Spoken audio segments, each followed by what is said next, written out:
গণভোটের এক্সাম্পল আছে, legal ফ্রেমওয়ার্কের example আছে, অর্ডিন্যান্সের এক্সাম্পল আছে। তো যে কোনো একটাকে এখন আমরা ব্যবহার করে এটাকে আমরা বইতে দিতে হবে এবং সংস্কারের ভিত্তিতেই নির্বাচন হইতে হবে, যেটি কিছুটা হইলেও ফেয়ার ইলেকশনের একটা আস্থা বা ফেয়ার ইলেকশন হবে এরকম একটা কনফিডেন্স মানুষের গ্রো করতে পারে। শুধু আমার দাবি খুব স্পষ্ট যে আমরা অবশ্যই নির্বাচন চাই, নির্বাচনে আমরা অংশগ্রহণ করতে চাই, কিন্তু নির্বাচনকে ফেয়ার করার শর্তটাকে আমরা জোর করে এখানে খুব গুরুত্বের সাথে বিবেচনা করতে চাই। সেই জন্যে ঐকমত্য কমিশনের যে সুপারিশ আছে সেগুলোকে আইনি ভিত্তি দেওয়া, বাস্তবায়ন করা এবং সেই ভিত্তিতে আগামী নির্বাচন হইতে হবে। আমাদের কিছু বাড়তি পলিটিক্যাল দাবি আছে, যেটার সংসদে একটা পোর্শন আমরা একমত হয়েছি, সেটা হচ্ছে পিআর আপার হাউসে।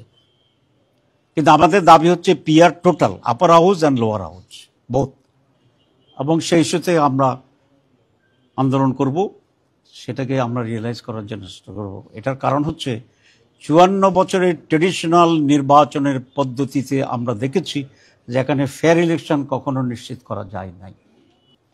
আমরা কখনো ডিকটেট করতে চাইনি, কিন্তু আমরা আমাদের জাতির পক্ষ থেকে উত্তম যেটি প্রস্তাব সেটি দিতে চেয়েছি। তো সুতরাং ফেব্রুয়ারি 1 উইকে নির্বাচন হবে, এখানে আমাদের কোনো আপত্তি নেই, এবং জামাত ইসলামী সেই নির্বাচনের তারিখকে আমরা ওয়েলকাম করেছি, আমরা ইতিবাচক বলেছি। কিন্তু আমাদের কিছু অবজারভেশন আছে। এক নম্বর কথা হচ্ছে, অতীতে যখনই ডেমোক্রেটিক গভর্নমেন্ট ছিল, নির্বাচনের আগে মেজর স্টেক হোল্ডার যে পলিটিক্যাল পার্টিগুলো থাকে তাদের সাথে সরকার মত বিনিময় করে, আলাপ করে, এবং এক ধরনের সকলে মিলেই একটা পরিবেশে নির্বাচনের তারিখ ঘোষণা করা হয়। যেহেতু এই সরকার খুব ইলেক্টেড কোনো গভর্নমেন্ট না, ইন্টারিম গভর্নমেন্ট, তারা অনেক সময় এসব ধারাবাহিকতা আমি জানি না করে কিনা, কিন্তু এটা উত্তম হতো আমরা বলেছি অবজারভেশনে, যে আগে মেজর দলগুলোর সাথে আলাপ করে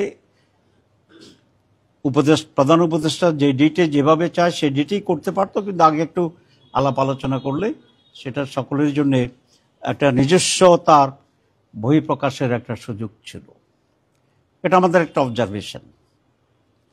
2 নম্বর অবজারভেশন হচ্ছে, নির্বাচনের তারিখ বা মাস নির্ধারিত হয়েছে, কারণ অফিসিয়ালি তো ইলেকশন কমিশন ফাইনাল ডেটটা ডিক্লেয়ার করবে, যেটা ওনারা বলেছেন ডিসেম্বরে ওনারা ডিক্লেয়ার করবেন। হাউভার, কিন্তু নির্বাচনের জন্য তো সবচেয়ে বড় যে বিষয়টি সেটা হচ্ছে একটা credible, fair, free, participatory election. এটাই গণতন্ত্রের দাবি, এদেশের মানুষের দাবি। 3টি পরপর নির্বাচনে ভোট দিতে না পারায় এককভাবে নির্বাচনে কন্ডাক্ট করে জিতে যাওয়ার যে পরিস্থিতি তৈরি হয়েছিল মানুষের ভিতরে, এখনো সেই সংখ্যাটা কাটেনি যে নির্বাচন ফেয়ার হবে কিনা। সেজন্য আমরা বলেছি সরকারকে অনেকগুলো উদ্যোগ নিতে হবে, যাতে করে মানুষ এই কনফিডেন্স পায় যে এবার নির্বাচনটি সঠিক হবে, আমরা ভোট দিতে যেতে পারবো। 2 নম্বরে সরকার কমিটমেন্ট দিয়েছিল, আপনারা জানেন, যে রিফর্মস, সংস্কার, বিচার এবং নির্বাচন। তো তাহলে নির্বাচনের আগেই আরো 2টো কাজ সারতে হবে আমাদেরকে। একটা হচ্ছে বিচারকে দৃশ্যমান করতে হবে, সিম্বলিক করতে হবে। সকল বিচারের সময় সম্ভব না, আমরা এটা জানি, কিন্তু এটা সিম্বলিক এবং দৃশ্যমান করতে হবে যে গভর্নমেন্ট বিচারে সিনসিয়ার আছে, তারাও জুলাইয়ের চেতনাকে ধারণ করে কালপ্রিটদেরকে শাস্তির ব্যবস্থায় আওতায় আনবে। আর 2 নম্বর হচ্ছে সংস্কার। এটা প্রধান উপদেষ্টা বলছেন এটা আমার মূল এজেন্ডা। আগের মতোই যদি আমরা থেকে যাই পুরোপুরি ভাবে, তো তাহলে what is the difference between this government and the last governments? যেহেতু লাস্ট গভর্নমেন্ট অবৈধ, এখানে বৈধতা আছে। আর আপনারা জানেন যে প্রায় 2 মাস আমরা সংস্কারের ব্যাপারে অনেকগুলো দল একসাথে বসে এক্সারসাইজ করেছি, আমাকেও প্রচুর সময় দিতে হয়েছে। আমরা ঐকমত্যেও পৌঁছতে পেরেছি, কিন্তু হঠাৎ করে সেখানে একটা শ্লথতা আমরা দেখলাম যে আমরা একমত হয়েছি, তারপরে কি? একমত আমরা এই জন্যই হয়েছি যাতে এগুলো ইমপ্লিমেন্ট করা যায়। তো সেই জন্য আমরা বলেছি এটা আইনের ভিত্তি দিতে হবে, এটা পসিবল।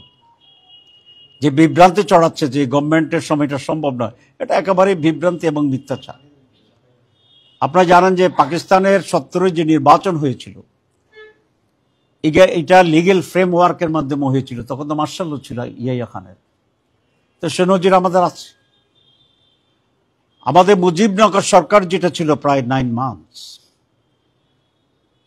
তো সেটাকেও তো একটা প্রোক্লেমেশনের মাধ্যমে বৈধতা দেওয়া হয়েছে। শহীদ প্রেসিডেন্ট জিয়াউর রহমান যখন হানা ভোট করছিলেন তখনও সংবিধান ছিল না, উনি হানার ভোটের ভিতরে রেফারেন্ডাম, যেটাকে আমরা বলছি, রেফারেন্ডামের মাধ্যমে প্রেসিডেন্ট হিসাবে বৈধতা নিয়েছে। এবং আরো 2টি রেফারেন্ডের পরেও আরো 2টি উনি প্রোক্লেমেশন করেছিলেন সেই সময়। আমাদের এরশাদ সাহেবের সময়ও 2টি প্রোক্লেমেশন ছিল। এবার যে গভর্নমেন্ট আছে এটা তো কনস্টিটিউশন নাই, কিন্তু সুপ্রিম কোর্টের একটা অনুমোদনের ভিতরে ওনারা যেটা বলছেন 106 এই ধারায় এই গভর্নমেন্ট এখন চলছে। নির্বাচনের পরে নির্বাচিত সরকারকে, পার্লামেন্টকে এই সব কিছুকে রেটিফাই করতে হবে, এতে কোনো সন্দেহ নেই। কিন্তু এখন এটার আইনি ভিত্তিতে এক্সিকিউট করা সম্ভব।